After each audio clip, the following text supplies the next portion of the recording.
सारा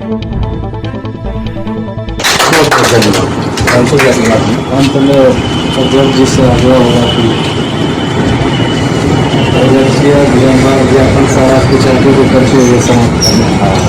सबसे पहले भारत रत्न हमारे पूर्व प्रधानमंत्री और कहिए कि अभूतपूर्व प्रधानमंत्री श्री अटल बिहारी वाजपेयी जी को नमन करता हूँ।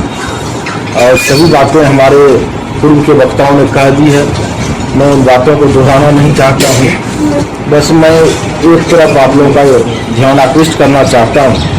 जब भारत का स्वतंत्रता संग्राम चल रहा था तो बहुत सारे नेता थे पूरे देश में, अलग अलग विचारधाराओं के लोग थे, लेकिन बहुत बड़े बड़े लोग थे। सभी अपने अपने क्षेत्र के धुरंधर लोग थे और उन्हें देख करके सुन करके आज भी हम लोगों को प्रेरणा मिलती है।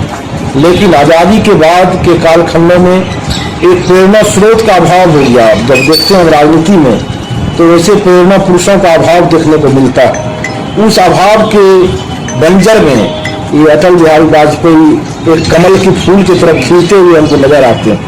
इसलिए ऐसे महापुरुष खासकर के आज़ादी की बाद की जो पीढ़ी है और खासकर के जो युवा पीढ़ी है जो कि जिन्होंने कि 90 के बाद के दशक में जिनका एक तरह से युवापन आया, उनके लिए ये बहुत बड़े प्रेरणा स्रोत रहे हैं। बचपन में जब हम लोग भी मैट्रिक वगैरह में पढ़ते थे उस समय से ही हम लोग इनके भाषणों को सुनते रहे और बहुत अच्छा लगता था कि इनको रेडियो पर, टीवी तो बहुत कम हम लोग देख पाते थे, रेडियो वगैरह पर सुनना बहुत ही अच्छा लगता था। ऐसे महापुरुष को मैं नमन करता हूँ और युवाओं के ये प्रेरणा स्रोत रहेंगे।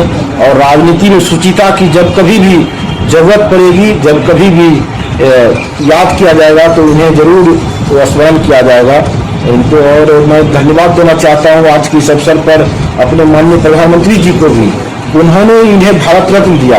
तो उस दिन मुझे बहुत ज़्यादा खुशी हुई क्योंकि इसके कुछ दिन ही पहले, नाम नहीं लूँगा मैं, एक बड़े क्रिकेटर को भारत रत्न दे दिया गया।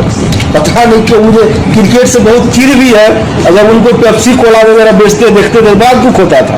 भारत रत्न पेप्सी कोला बेच रहा है, जब इनको दिया गया भारत रत्न तो जैसे कर्पूरी जी को दिया गया भारत रत्न, बड़ी प्रसन्नता होती है। नहीं, भारत रत्न भी कोई चीज़ है। तो मैं प्रधानमंत्री जी को मैं धन्यवाद देना चाहूँगा आज के इस दिन में। बस मैं लास्ट में उनकी एक पंक्ति मैंने फेसबुक पर लिखी थी और रात में मैंने उसे निकाला है। पहले मैंने लिखा था क्योंकि जब इनका 2018 में निधन हुआ था तो संयोग से उसी दिन हम लोग का एक कार्यक्रम था, वर्कशॉप, यहाँ पर बहुत बड़ा 30 दिवसीय वर्कशॉप था।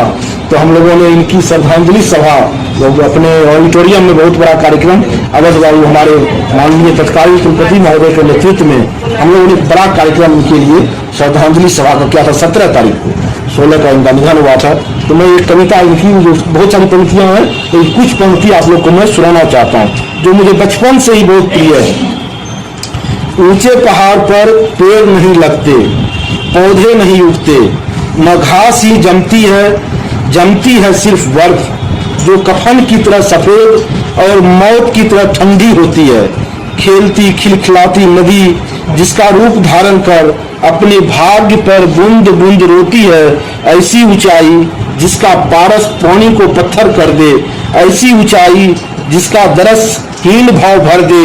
अभिनंदन की अधिकारी है, आरोहियों के लिए आमंत्रण है, उस पर झंडे गाड़े जा सकते हैं, किंतु कोई गोरैया वहां नील नहीं बना सकती, न कोई थका मांदा बटोही उसकी छांव के पल भर पलक ही झपक सकता है। सच्चाई यह है कि केवल ऊंचाई ही काफी नहीं होती, सबसे अलग थलग, परिवेश से पृथक, अपनों से कटा बटा, शून्य में अकेला खड़ा होना पहाड़ की महानता नहीं, मजबूरी है।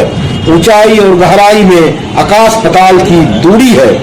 और जो लास्ट वाली जो ज्यादा पसंद है मुझे, जो जितना ऊंचा उतना एकाकी होता है, हर भार को स्वयं ढोता है, चेहरे पर मुस्काने चिपका मन ही मन रोता है।